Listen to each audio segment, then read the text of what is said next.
दोस्तों, SSA जिसे हम पहले सर्व शिक्षा अभियान के नाम से जानते थे और अब ये समग्र शिक्षा अभियान हो गया है। तो समग्र शिक्षा अभियान यानी कि SSA के तहत टीचर्स के रिक्रूटमेंट की एक वैकेंसी आई है जो हम आज डिस्कस करेंगे। और टीचिंग पोस्ट के साथ साथ यहाँ नॉन टीचिंग पोस्ट भी हैं। तो जो लोग नॉन टीचिंग पोस्ट के लिए अप्लाई करना चाहते हैं वो भी इसे ध्यान से देखें। और एसएसए के साथ नियुक्ति के बारे में एक खास बात ये है कि टीचिंग पोस्ट के ऊपर और नॉन टीचिंग पोस्ट के ऊपर जो अपॉइंटमेंट होगा उसके लिए ना तो कोई एग्ज़ाम लिया जाएगा ना ही कोई इंटरव्यू लिया जाएगा। ये मेरिट बेस्ड डायरेक्ट रिक्रूटमेंट होगा। इसका मतलब ये है कि मेरिट बनाई जाएगी आपके 10th में, 12th में, ग्रेजुएशन में, जैसा भी होता है उसका उन्होंने एक फार्मूला दिया है जो हम डिस्कस करेंगे।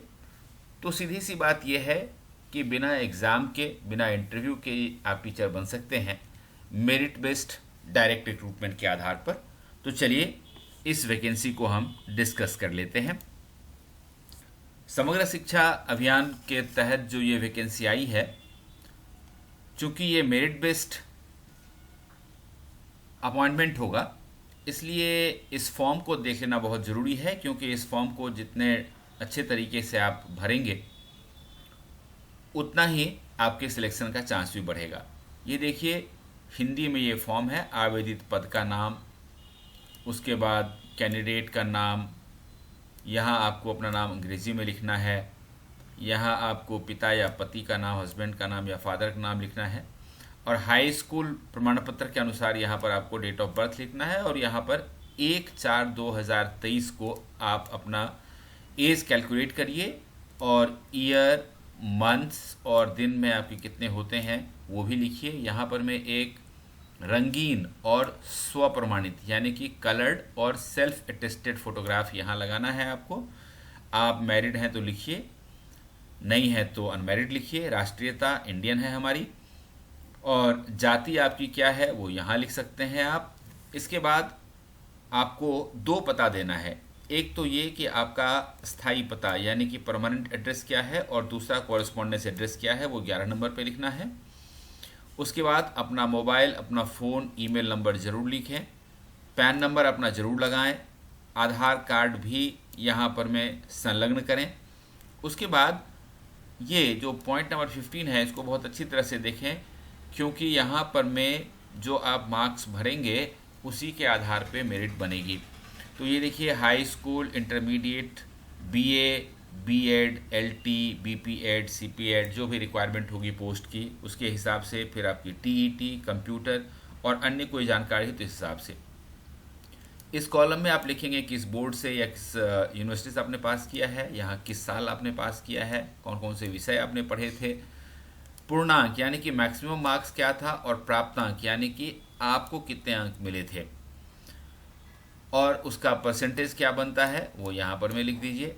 और उसके बाद गुणवत्ता अंक, QI जिसको हम लोग बोलते हैं, ये यहाँ लिखिए। अब इसके बाद ये यहाँ पर मैं आपको अपना सिग्नेचर करना है, और सिग्नेचर के साथ आपको अपनी डेट भी लिखनी है। तो ये फॉर्म था। अब इसके मेरिट लिस्ट के बारे में जान लेते हैं कि किस तरह से ये मेरिट लिस्ट बनेगा। ये देखिए, ये एसएसए के थ्रू जो अपॉइंटमेंट होगा ये कस्तूरबा गांधी बालिका विद्यालयों में होगा, और इसके लिए आप देख सकते हैं हर तरह के टीचिंग का पोस्ट है। पूर्णकालिक यानी कि फुल टाइम, अंशकालिक यानी कि पार्ट टाइम, और लेखाकार यानी कि अकाउंटेंट का भी पद है यहाँ पे।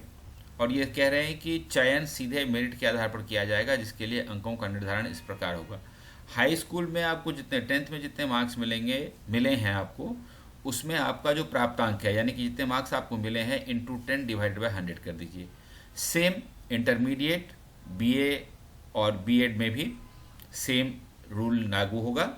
और उसके बाद यदि आपको पहले से कस्तूरबा गांधी बालिका विद्यालय में पढ़ाने का अनुभव है तो हर 1 साल के अध्यापन के लिए, एक्सपीरियंस के लिए आपको अलग से 2 अंक मिलेगा, और इस तरह से अधिकतम मैक्सिमम 30 मार्क्स आपको मिल सकते हैं।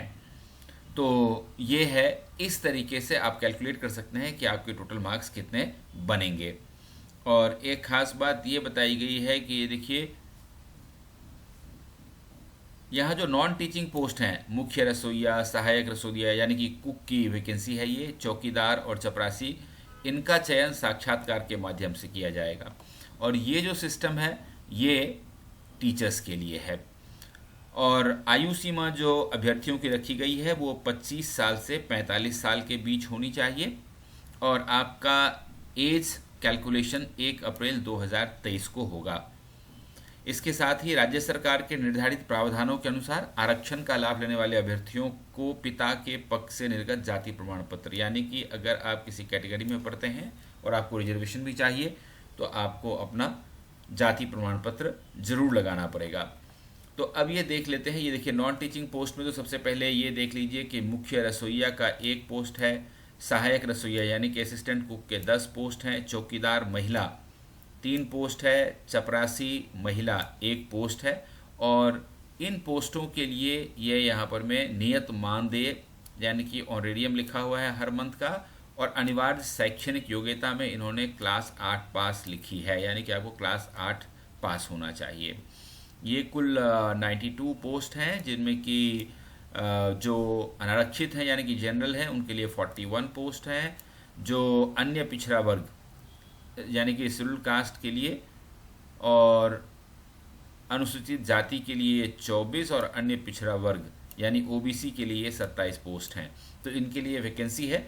अब टीचर्स की वैकेंसी की स्थिति क्या है वो यहाँ देख लेते हैं। ये देखिए, पूर्णकालिक शिक्षिका महिला के लिए है ये पोस्ट, और पूर्णकालिक शिक्षिका हिंदी विषय में 6 पद हैं यहाँ पे।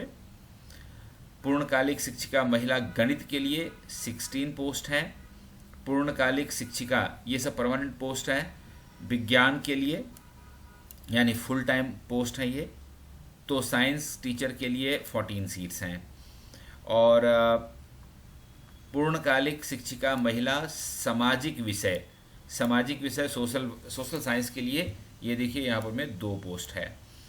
और पूर्णकालिक शिक्षिका महिला इंग्लिश के लिए कुल यहाँ पर में 12 सीट है।